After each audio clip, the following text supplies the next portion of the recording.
officers repeatedly used the same tactics. When I would try to turn the police officers in, they would either falsely arrest me or they would pretend I was trying to kill myself and send me to another jurisdiction.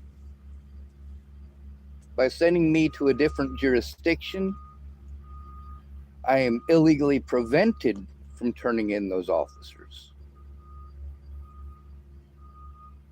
Before Natalie died, there were multiple police agencies that were involved, starting with Chesapeake, Virginia.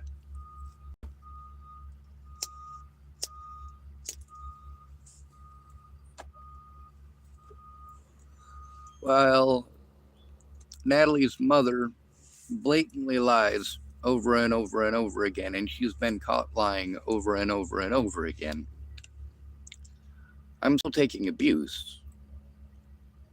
Because regardless of how much actual evidence there is, it doesn't matter if nobody cares to see it. There's lots of people that care in concept. Those are the people that don't even try to understand. You have to have a friend or family member go in with you. You have to have a friend or family member verify that your crazy sounding story isn't that crazy. A friend or family member has to go in and know what it is that you're being harmed for. Why are you being harmed? Who is it that's harming you? That's easy to do if they actually cared through that entire period of time. Since I got out of jail, I've had to deal with the same exact thing that I had to deal with before I went into jail. People being mopey about doing the right thing. If you're not going to do the right thing, I'm not going to fucking waste my time with you.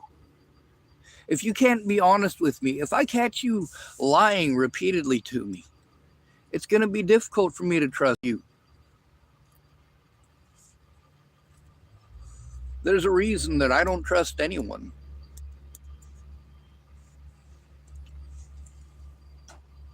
Everybody's got their price. Everybody. Christine Bouhit, as soon as she got into housing, she went and destroyed a whole bunch of evidence because she didn't want to get in trouble. I'm like, you're not going to get in trouble. What will get you in trouble in a situation like this is not coming forward. Not that it matters. She was a drug addict. And as soon as she got into housing, it was free drugs galore, and she fucking overdosed.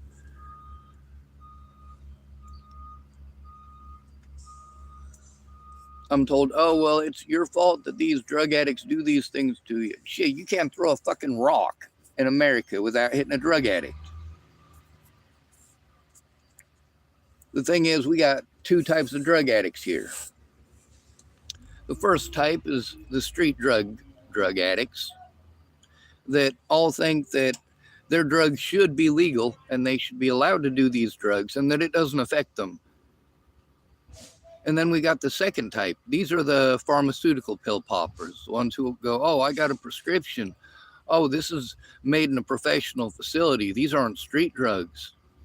So obviously I can't be a drug addict.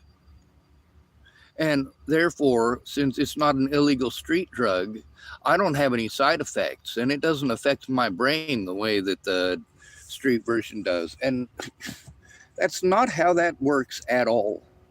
The side effects of opiates are pretty standard across the board.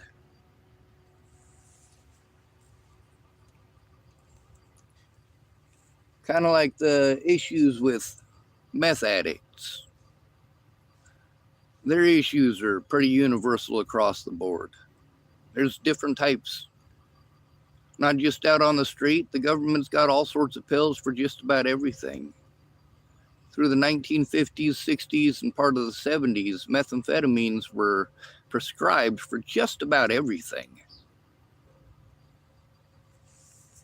For many of us, our grandparents were strung out on methamphetamines and none of us even knew it.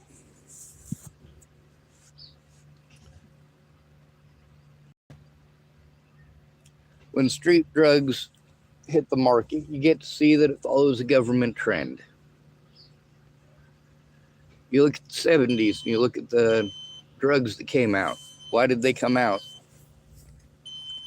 Because in the 70s, they started trying to phase out a lot of those methamphetamines. And I do apologize for the beep. It's driving me fucking nuts.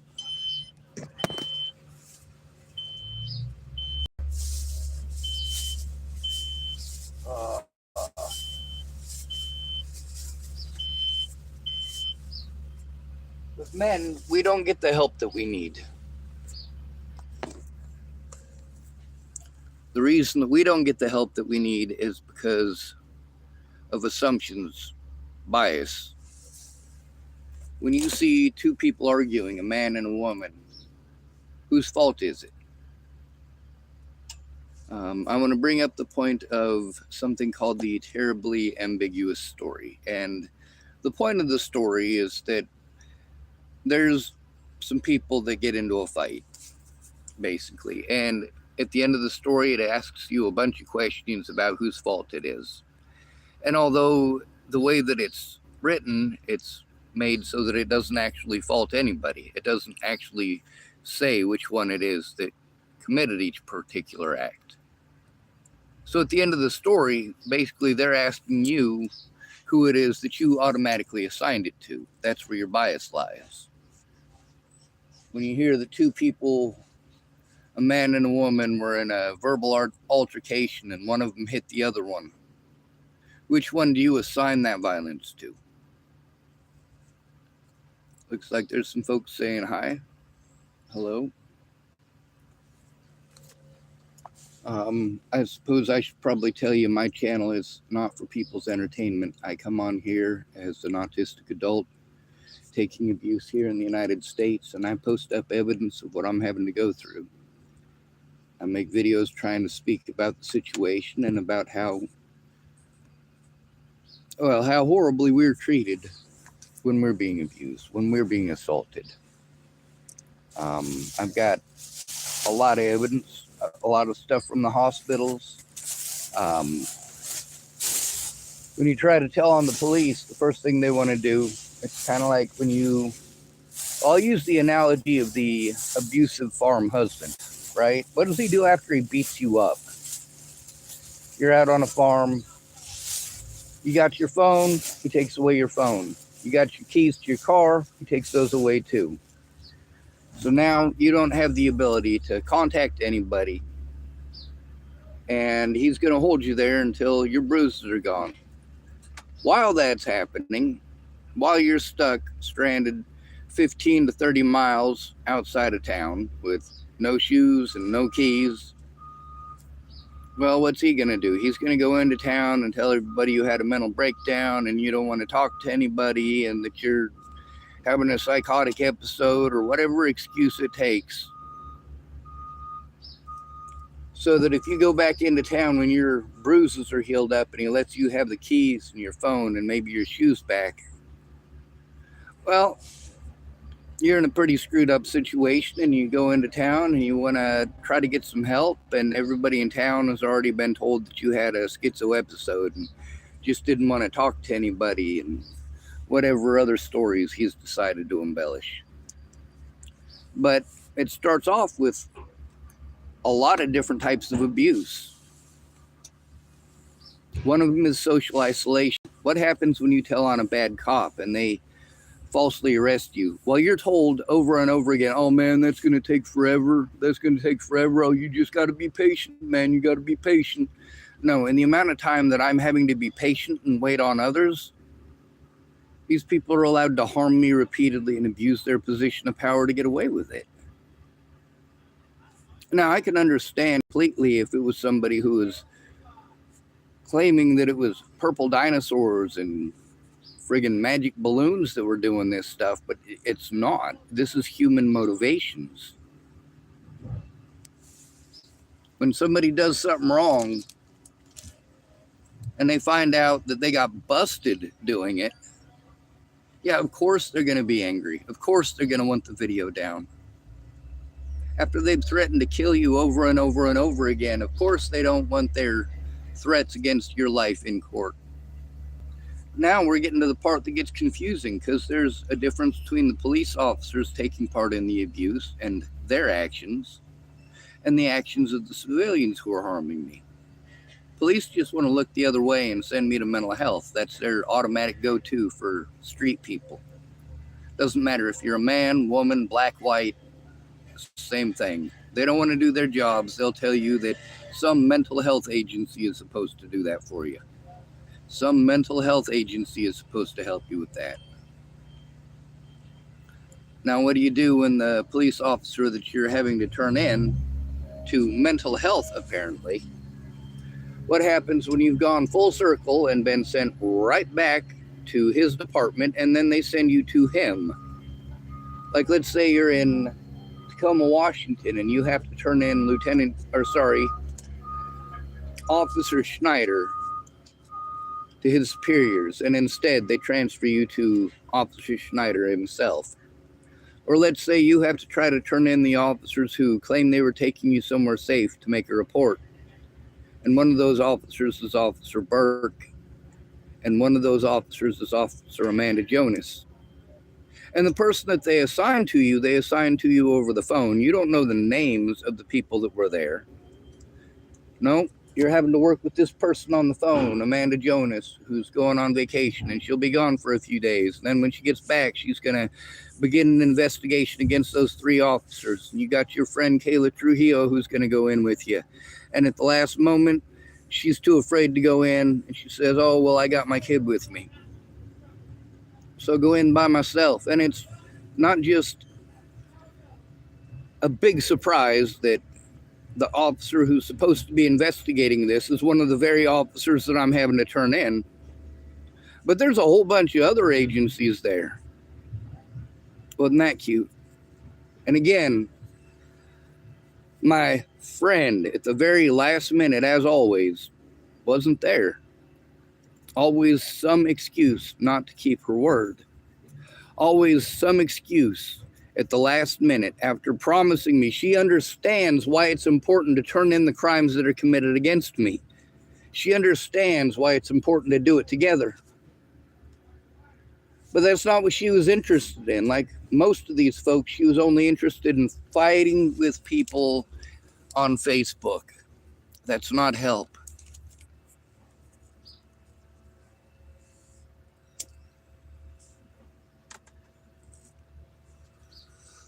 I realize a lot of y'all got questions, but also this isn't about your questions. This is about turning in the abuse that I'm going through and telling my story.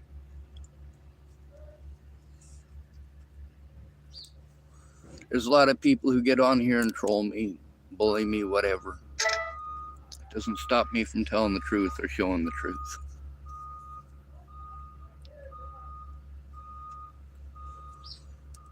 But as a disabled person in the United States, bias is used to prevent me from getting heard. It's used to prevent my evidence from being seen in the courts, which is where it needs to be seen.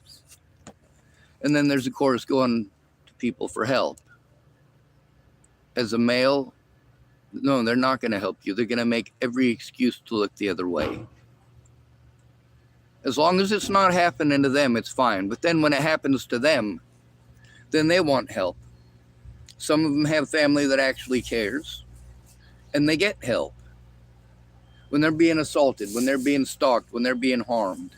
When it's a homeless person who has to go in by themselves, the cops automatically treat us like we're druggy fucking retards. And not one of you cares about that. We are the most victimized people in the country.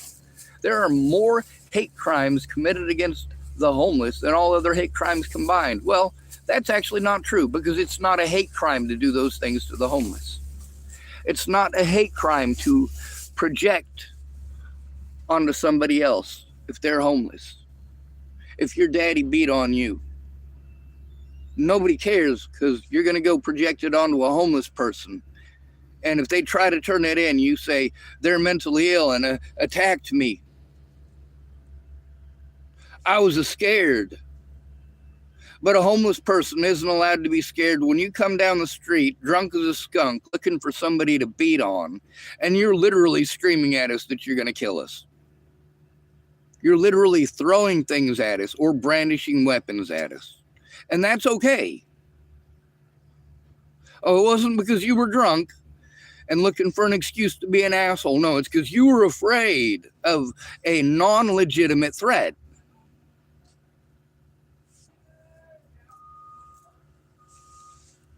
So with each and every one of these people who claims that they love me, claims to care about me, that's a manipulation tactic. It's absolutely a manipulation tactic. And the thing that sucks is if I say I love you, it's because I do. It's not a manipulation tactic. I hate telling people I love them. One of the reasons for that is because if you love somebody,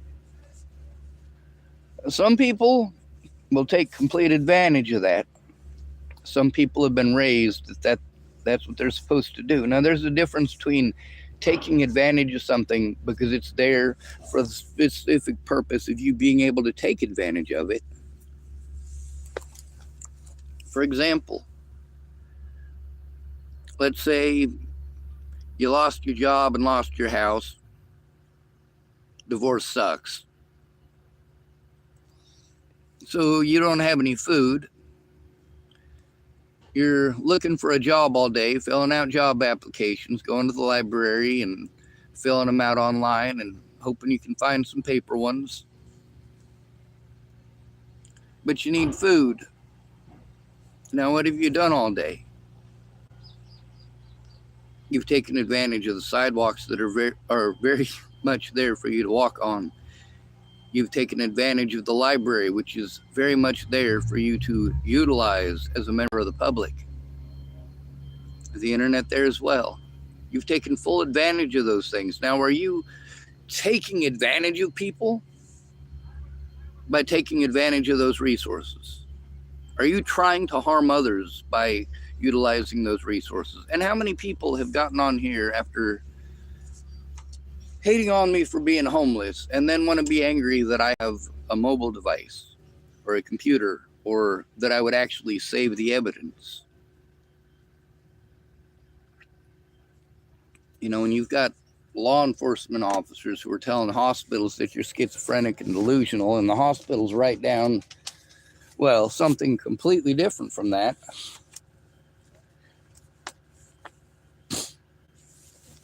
Let's read this. So, let's take a look. Oh, come on. This is what it claims. Now, this is absolutely not the case. I was not suicidal. I was trying to turn in crimes that were committed by the police, including Officer Waylon Lolatai. It says Sean D. Schwartz was a 37-year-old male who originally reported to the emergency department with complaint of suicidal. Please see previous notes for details. Now, you need the body cameras for that. The body cameras will show you what's true and what ain't. The cameras in the hospital as well. One of the tricks they do is they just prevent you from turning them in for over a year, because after a year, they get to destroy all of that evidence. This is one of the things that I keep trying to tell people, is that if you don't listen to the details and you procrastinate and you waste time, you're showing that not only are you not a friend, but you are wholeheartedly willing to do everything that it takes to help the people who are harming me to get away with it. Like when you make the excuse of, well, maybe you should move somewhere else. Well, God, it would be nice if that was easy. It says, emergency department course. The patient was evaluated by psych triage. He is not felt to be acutely suicidal or homicidal. Imagine that. What the cops told them and what they're writing down are not the same. It also says, I re-interviewed the patient and he is lucid. There is no evidence of psychosis or mania. The patient has no suicidal or homicidal ideation. The patient will be released. He is homeless, but has been offered to live with a friend. That friend was Kayla Trujillo, and she was a lying piece of shit, as always. It said the friend is apparently going to pick him up today. Well, she was not a lying piece of shit on that part, at least. She did come pick me up at the hospital, and I was glad for that. Then it says the patient is to follow up with mental health partners for ongoing problems or concerns. Indications for a turn visit were discussed. Now, what the hell is the issue here? When so many people can see the threats against my life, against my friends and family's lives, people getting a hold of me to threaten my niece, my sister, and others. People getting a hold of my sister in person to threaten her. And of course, then I've got my hospital paperwork where what that doctor had to say was decidedly not what the police had to say and not what the Bollingers had to say. When I tried to turn in the Bollingers repeatedly, and I still have to do so, I am still trying to do so, but not one goddamn person that I know gives a shit about me. They don't care how much abuse I have to take. They just want to look the other way. They just want to talk about themselves, and that is selfishness. Men are expected to drop whatever they're doing right away whenever a woman wants something. That's what's expected in our society. But when men need help, we get told, oh, I can't. I'm too busy helping women. Women who are irresponsible and have a bunch of kids.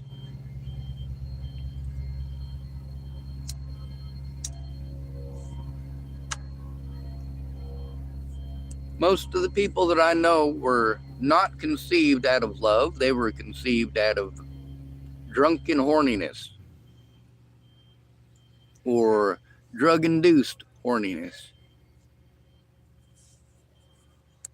Most of you, your parents were probably not sober when your mama got knocked up.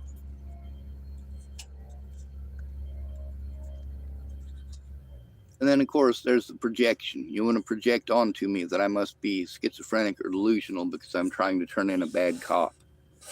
That if you try to turn in a police officer who is harming you or your loved ones, like Officer Waylon Lolatai, you got to see what happened with that. He got a big head after assaulting me, and he did it on camera.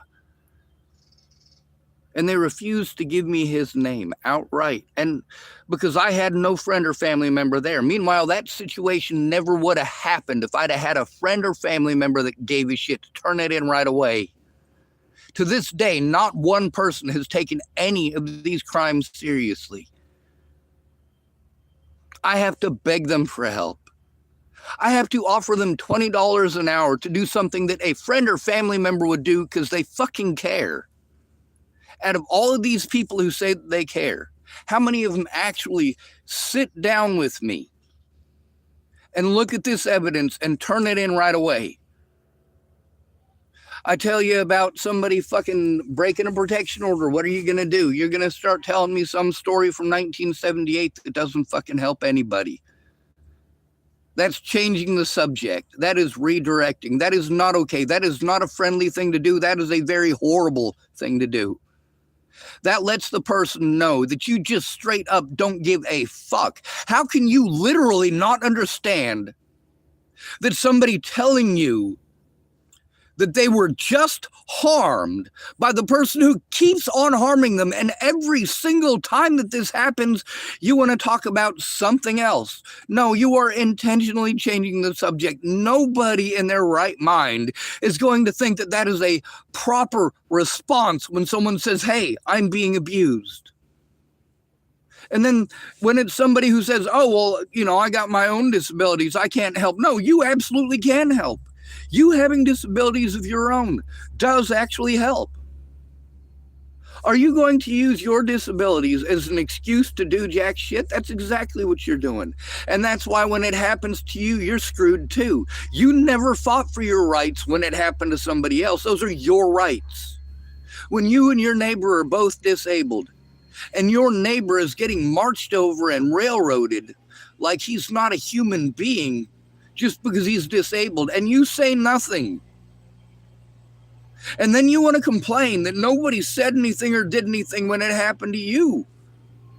Well, of course they didn't. Of course they didn't. They weren't there to do so. Martin Niemöller wasn't an idiot.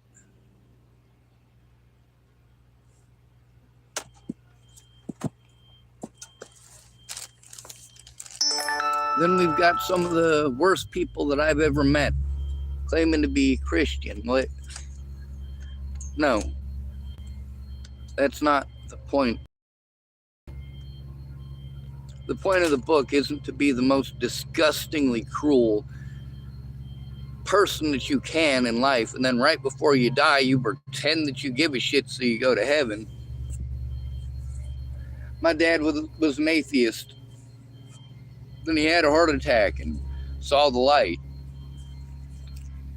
But whether he believed in God or not, he was always the same selfish son of a bitch.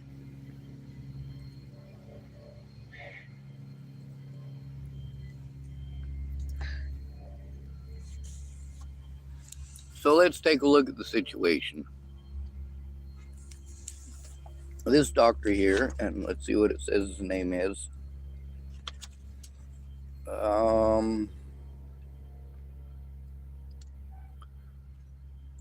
Paul Richard Sullivan. So he's a MD physician. He's not actually, well, none of these people are actually qualified to diagnose schizophrenia anyway, but that's not the point. The point here is this guy didn't notice any of that. He didn't see anything like that. And he's not the only one who wrote stuff like that in here either. There's some stuff by a female doctor as well. And is it Leanne Armstrong?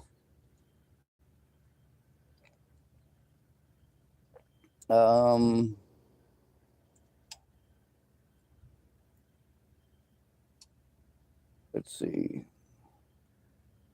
Oh, it just talks about the previous provider notes from her. That lady didn't actually see me. She was just recounting what it is that she was told.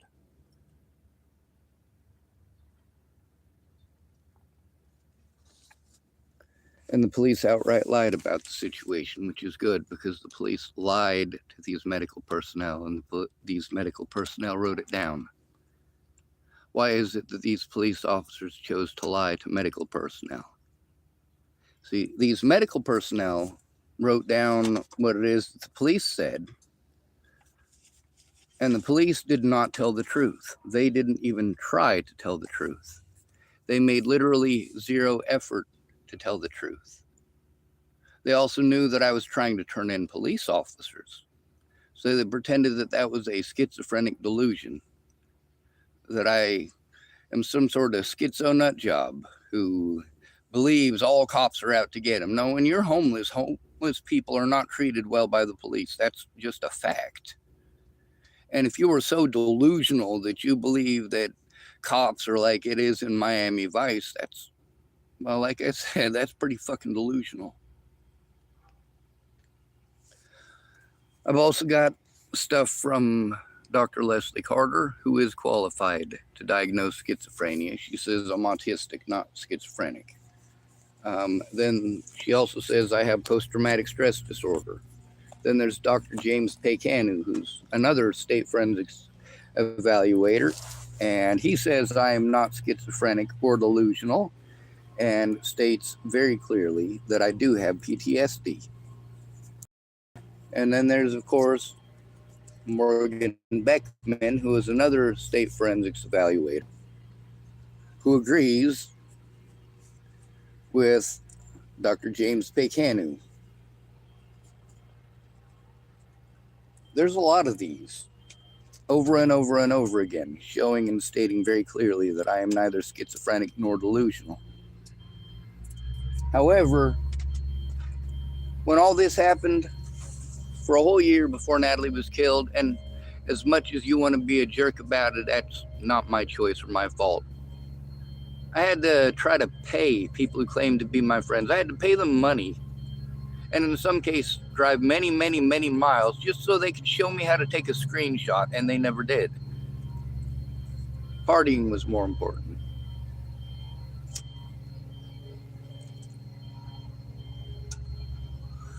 Now, as a disabled person, I followed instructions and I went to my friends and family members. Well, not family members, I knew better. My family never gave a shit. The hell is going to them gonna do any good? You gotta go to the people who are familiar with you. But those people were too busy telling me that they were too busy. They weren't too busy to talk about themselves and how too busy they were for 2 to 3 hours sometimes on the phone.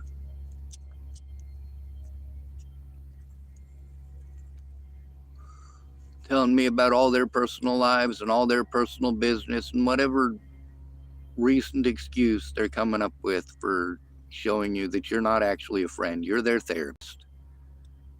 When you need help, these people have already been basically trained that they can go to you when they need help, even if it's just somebody they can bitch at for hours in the Starbucks, because in Starbucks I can't yell at you to get the fuck away from me.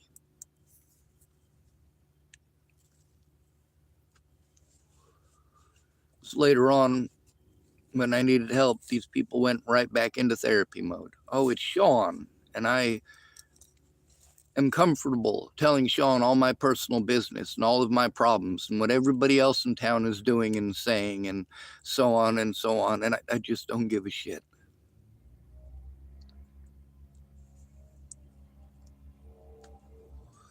Lacey Hawkins came out and saw me on at least 2 separate occasions at the jail. One of them with Deputy Taylor that lasted about 2 hours.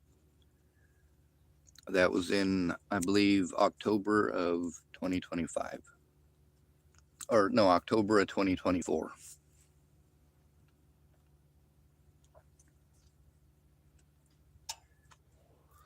Someone calling themselves James King typed, I heard your father died. Yeah. Well, I heard he died. I don't have any proof of it. I haven't seen any obituaries or anything like that. I do know that the guy doesn't answer the phone. I also know that while I was in jail, there was a guy who was going to call my dad, and this man put a lot of money on my books so I could use the phone too. But he literally never tried calling my dad ever, the whole time, 15 months in there of asking him, and every time he forgot, every single time he forgot. This is the kind of help that I have to deal with. It's not that these people are horrible people, it's that they are incapable of understanding.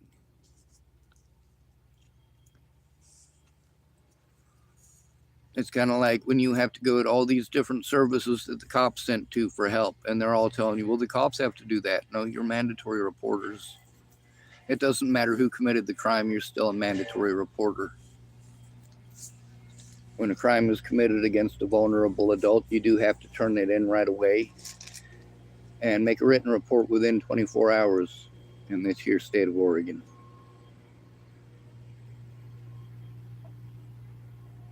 He typed that he reported a YouTube video that was recently made about me. You know, here's something that sucks.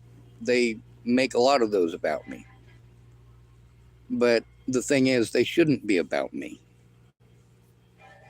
It shouldn't be a show where it's 45 minutes of showing my evidence, but then saying things to try to detract from the fact that that evidence came from me, to try to make me out to be some creepy stalker. No, that's not the case. I was the one being stalked. And for a whole year, I was sent around in circles and sent from one state to another. The people that I went to in the state of Nebraska, for example, Nicole Peralta and the Dual County Sheriff's Department, wanted to tell me I needed to go to the Front Range of Colorado for help. And then they want to send me to autism places for help. These autistic places say that that's not their job. Well, I need a fucking translator. When I tell these people that I was physically fucking assaulted, they want to pretend I'm talking about dinosaurs and Barney and fucking unicorns. these people who are supposed to advocate for us so that we're not abused. None of these people have tried. What they want to do is jump to conclusions and do a bunch of stuff real quick that just doesn't actually help. Now, the turning in these different YouTube things for Natalie Bollinger and all of the people who are making fun of me, I need screenshots of that stuff. I have to spend so much time taking those screenshots and over again. And I got to go through and try to organize them. And then I end up with a bunch of screenshots of people being dickheads, these fake accounts. And of course, the accounts that are connected to that have been harassing me for years. And I have to dig through all that stuff to find the parts where people are threatening to kill me, or the parts where, of course, they're threatening to kill my friends and family. And I got to go through and show how far back it's been going. Meanwhile, one of the things these folks do to ignore frequent and ongoing abuse, especially if their department or their coworkers have taken part in it. This is why mandatory reporter laws are in place to prevent exactly this situation from happening. Mandatory reporter laws are in place so that somebody who is being abused can turn in their abuser, even if they work for the Department of Health and Human Services, even if they work for the police department. If you're raped by a police officer, it's still rape. If you're assaulted by a police officer, it is still an assault. If a police officer abuses their position of trust and power and intentionally lies to the hospital with the intention of getting you a false diagnosis, that's for certainly a fucking crime. But it's apparently not a crime for them to threaten, harass, and intimidate people who are, well, telling me they're going to help me. But did they? Did my sister actually help me? Or did she claim that she was followed by cops and her life was threatened? How about Cara Rogers, a.k.a. Cara Mia? Did she actually help me to turn this in, or did she tell me that people were sending her pictures of her son with a noose tied around his neck because she was arguing with people on Facebook instead of helping me? Did she say, oh, Sean, even the cops here, I tried to turn it in, and even the cops were threatening me?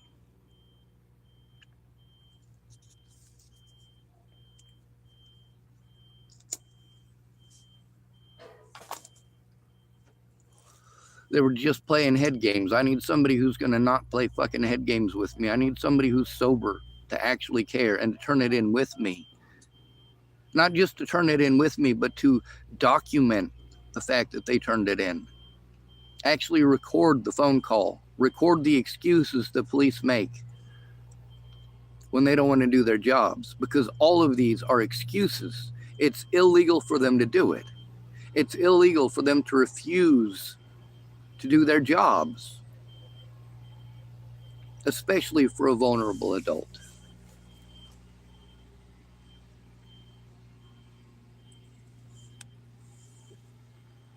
Lovely.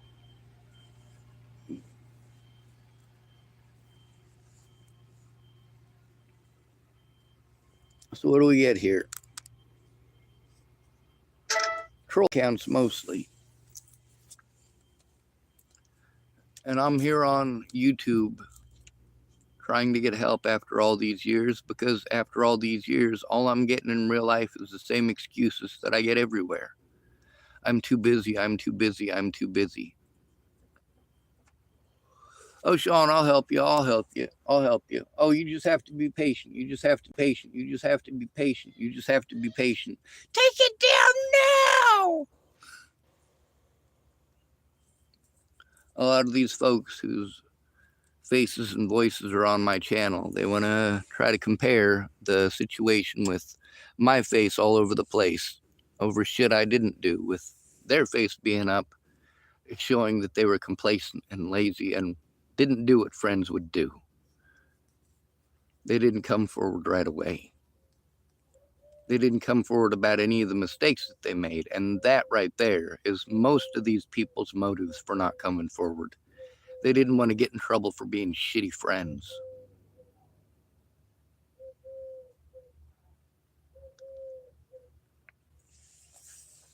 So we got folks asking what I'm smoking. It's called tobacco. It's a horrible habit. Anyway, I don't have anyone that I can ask for help that isn't going to make me feel completely like shit for asking or require more than I'm capable of giving. People are taking advantage of my disabilities. They're taking advantage of my disability money. I'm dependent on people that are not dependable. The people who are supposed to help me aren't. This is why I'm having to depend on primarily drug addicts, schizophrenics, and, well, people who are so chronically depressed that I can't even call it chronic depression. Here's the thing. If somebody's face lights up when they're talking about themselves or something in their lives or some story that they want to tell, and they're all super excited about telling the story and they're smiling and all happy, but you ask them for help and they get the most downtrodden, oh, poor me, Eeyore voice.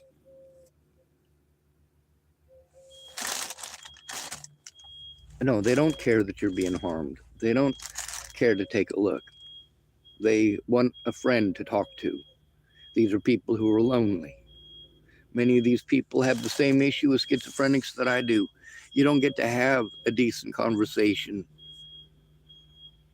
because a schizophrenic is always going to go off on some schizophrenic delusion in their head, and you're going to get stuck listening to that. It is overwhelming. You need a break from that. And when you live with those people, you don't get that break. You get a few hours. You hope that they understand when you plug in your headphones, you're busy doing something. When I was in Boulder, Colorado at the Starbucks there wasn't any seating there where you could set up and not have somebody look at your screen. It was just the way that the place was set up. So if I was reading or trying to get an education on something, people would go, oh, he's just reading. I can interrupt him and everything will be fine. And I'll sit down and I'll talk his ear off for an hour about whatever. So I started having video games playing in the background. And if people saw that I was playing a video game, they would notice that I was busy and they would go get a coffee and then they would leave. So they didn't care if I was trying to get an education. That was fine to interrupt. But if they thought I was playing video games, well, no, they don't want to interrupt that. They might be ruining my score or whatever. You can't ruin the score of somebody who's not actually playing. When I played Star Trek Online, there was a lot of times in Star Trek Online where I've got a YouTube video open about something with woodworking I'm learning about. And then I've got a couple other tabs open with different boats or, things that really caught my eye. And then probably a couple articles up to read. And that's what I'm doing. And when I notice somebody out of my periphery coming in the door, well, I just click down the little tab to Star Trek Online. It'd pop right up. And, I've got my headphones on. They see that I'm playing a video game and they go away.